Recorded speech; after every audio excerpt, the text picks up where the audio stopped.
Over the hill and through the moor, the candleman comes walking up to your door. He lights up a candle and walks to your bed, leaves the candle in the window, and leaves with your head. That's a nursery rhyme my grandmother used to tell me when I was young. I remember that little rhyme terrifying me as a child, as I cowered under the covers in the bed at her small country cottage, too scared to sleep. She described him as a tall, pale man in a robe who liked to kill little children.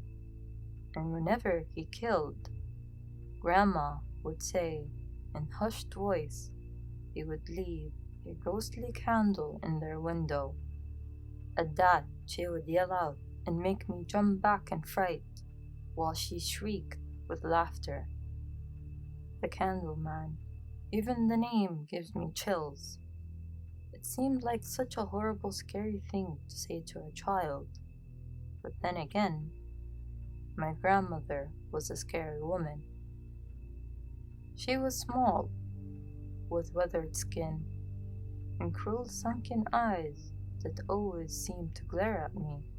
After Grandpa died, she hardly ever left her house, just sat in her rocking chair, telling stories of the Candleman, and taking delight in my fear, laughing madly when I jumped. I found her such a disgusting woman. Anyway, when growing up, I learned that it wasn't her fault really. Grandpa's death had shaken her up, messed with her head. She didn't know what was appropriate anymore. Grandpa was only alive when I was a baby, and I never knew him. But I learned when I was older how much he had meant to Grandma.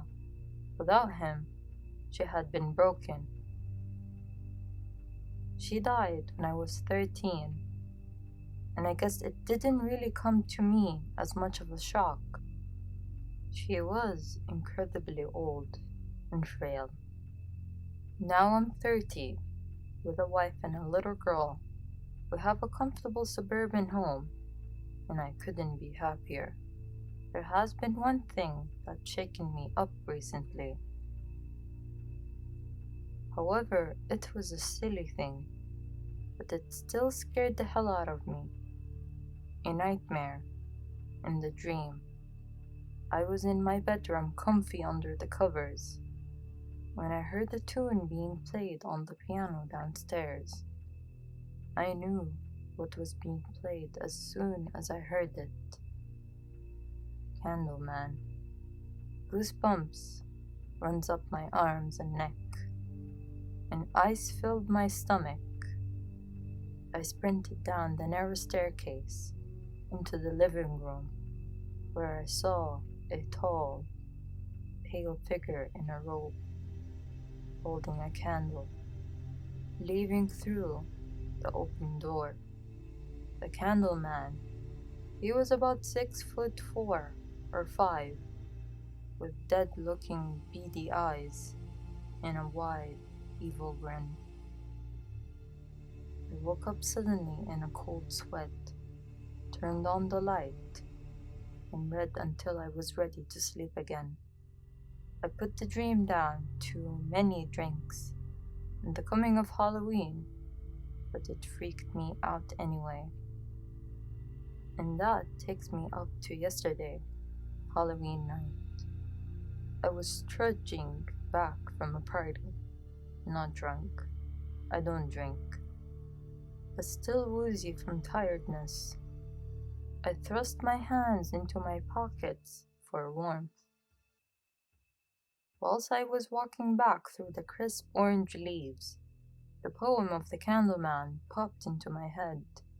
My heart began to thud as I walked down the poorly lit street, leaves crunching underfoot, the pale moon casting long shadows along the path.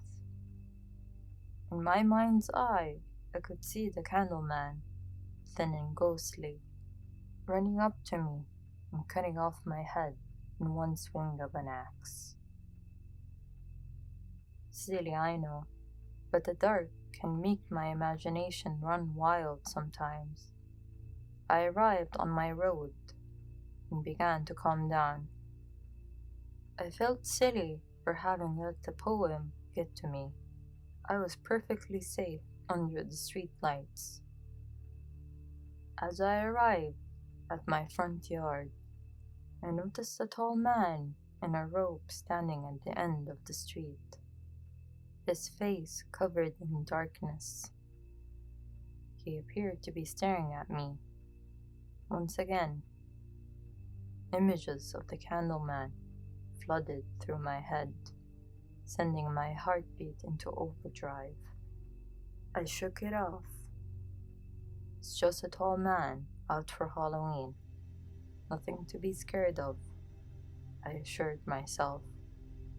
As I attempted to slow my breathing, then I looked up at my house, hearing demonic laughter from the man's direction. An icicle of terror stabbed at my heart. There, in my daughter's window, flickering softly, was a candle. Hey guys, thank you so much for listening and hope you enjoyed the stories. If so, please subscribe to our channel.